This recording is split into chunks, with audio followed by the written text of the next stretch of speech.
you cannot have the AI trade fall apart. And you're probably going to get a pretty darn good sentiment barometer related to the Corweave IPO, which comes tomorrow. We get more details tonight after the bell, pricing, size, but there are already some speculative, reports out there about what might happen. Leslie Picker is following the money for us here.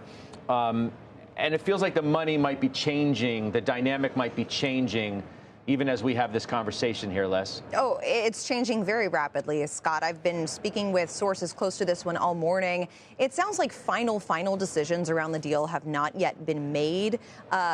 Basically, we haven't seen this refiling of an S1 that indicates a downsized offering, but there have been conversations with investors about a potentially smaller deal here. The $40 per share number, that's out there as it pertains to Nvidia's willingness to anchor the offering with a $250 million order at that price.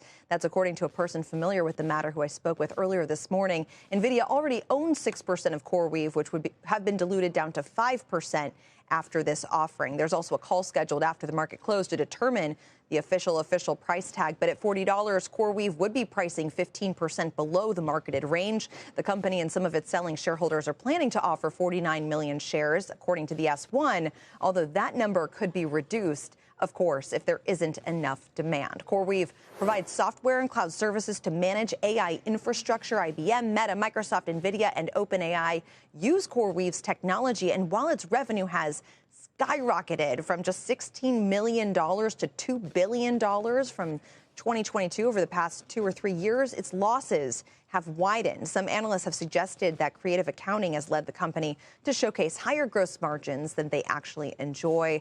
And, of course, we've got just this whole backdrop of market volatility, concerns around the AI supply chain, concerns around data centers, as we saw from Joe Tsai earlier in the week. None of that is good news for a company that's marketing itself in this world while it's on the road, Scott. Hey, Leslie, I just, when you think about red flags in a large, this is going to be the biggest IPO of the year, unless, I guess, SpaceX or Stripe come out of nowhere and decide it's time. So when you look at the largest IPO of the year, and the first thing you're hearing the day they're going to price is downsize the size of it. So red flag 1. Red flag 2, their number 2 customer is Nvidia, and Nvidia gets a ton of their revenue by selling GPUs to them. So it's a related party transaction on steroids. And now we're hearing that we need Nvidia to take down even more equity size in the deal. Again, not great. $10 billion in debt, negative $6 billion in free cash flow, negative $900 million in net income. Microsoft articles on Bloomberg pretty much every day now, walking away from this, walking away from that, lesser spend. This is not the cloud through which you want to cut through and price a deal.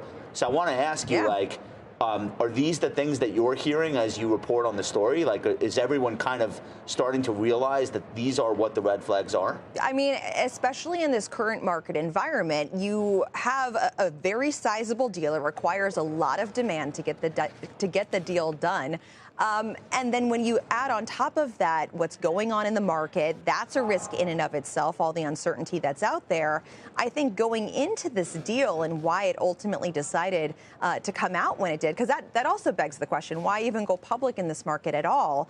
I think at least people close to this deal believed that the AI trend and the AI story was strong here. But when you kind of dig beneath the surface, there are some issues as it pertains to, defaults that have been reported, or at least, in the FT about some of the covenants that they had as it pertains to their debt. Now, the three founders sold $500 million worth of stock. We just found out from the S1 too. That's also not like the best sign ever.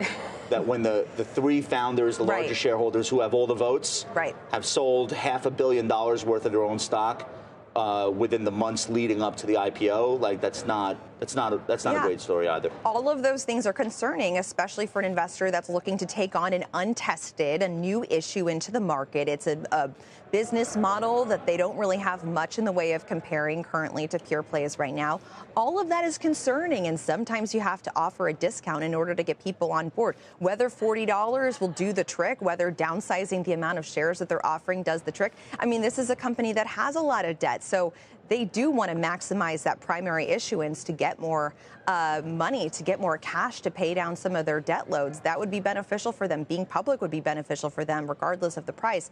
Whether that is ultimately, achievable here is, the question. Yeah. Leslie, you let us know the very latest as you get it. Appreciate your reporting on that and following this for us. A very closely watched IPO for so many different reasons, guys, as it relates to the current state of the AI trade. You look at the DeepSeek day was kind of the earthquake that got everybody, what was that shaking up this trade? Joe Tsai's comments the other day got everybody really thinking about the data center side of it. Some of the stocks most directly related to that. The data center stocks, the power providers to the data centers, they've traded terribly. And now you wonder, is the IPO and the lack of a truly successful offering, certainly to the degree that it was once thought to be, is that the straw that breaks something? It ain't good in this story. It reminds me of the Snowflake IPO from that. What you're saying. Okay, which was not fatal. It's great company, Snowflake. Just the timing. It came right at the end of 21. If we talk about the timing for a second, before we answer your question, Scott, remember Monday we were talking, and I'm not being facetious here, we were talking about the potential for a face ripper rally. Not all of us believed it, but I think, we had it. We had it, right? We're up 5% from the bottom. But we were talking about in a short period of time. We were talking about it on Monday, potentially continuing. I didn't think it would, but if it had, I don't think we'd be talking 4 days later about downsizing this very important IPO. And I do think it's very important. We know there's been an IPO bust here, that we haven't had enough of them, and I'm very long financials, and I'm looking forward to that happening. But I'm not quite ready to give in to the overall pessimism that I feel kind of brewing about the AI trade, about IPOs. I don't think this IPO doesn't sound like it's going to do well. You're looking to buy more Nvidia, right? You are, but that stock can't get out of its own way. But at the same time, for all the reasons that we just discussed, I got it, and those are to me more technical reasons. When I look at the fundamental reasons, and of course I'm looking at you, Josh. I see a stock that's trading at 24 times forward earnings, and I really don't question that much the 50% earnings per share growth that we're looking at this year. You think that Nvidia has been trading lower for technical reasons? It's been all about fundamentals, and it's been one thing after another. Okay. When I was saying technicals, I meant the technicals of this week just being up, down, tariffs, and who knows what's coming out of Washington. Regarding the fundamentals, I actually think the fundamentals are very much stronger. I don't think DeepSeek is some death knell here. It moves them from large language learning model training to inference, where they probably are going to do pretty well. Here's the risk on Nvidia, and I'm a long. This is like the godfather of Nvidia. Okay, I'm looking at him. I'm long. I'm not negative on Nvidia long term. I'm telling you what I think the risk is right now. This is the part people don't understand. Last summer, a press release went out from Blackstone gloriously announcing this massive infrastructure investment that they were making.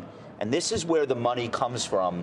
When you hear the breathless reports that Corweave has acquired 300,000 GPUs, where the hell do you think they got the money to do that? They're getting the money from these huge pots of wealth management capital that's going into AI infrastructure funds. And Blackstone's not alone. Everybody has one. It's the hottest product for people in my seat to be selling to their clients. It's billions and billions of dollars in debt financing so that Corweave can buy all this Nvidia product. That's great. Here's the rub. If for whatever reason the demand doesn't materialize fast enough to please the investors, then all of a sudden there's less money for the next AI infrastructure fund and the next one and the next one. And all of a sudden Corweave doesn't have the capital to buy more GPUs, which is where Nvidia really, at the end of the caboose of that long train I've described, that's where they finally come out and say, turns out we may not have much more demand for the next version after Blackwell as we thought we did. Everything's still great, but it's a little bit of a dial down. How do you think Wall Street's going to take that? Calmly? Disastrously. Well, and here's the thing. Nvidia is going to be right with their vision of where AI is going in the same way that all the companies laying broadband and fiber were right 25 years ago. The timing. all that fiber was worthless until YouTube came along in 2005. It took a long time to find a use for all that dark fiber. That's the worry here.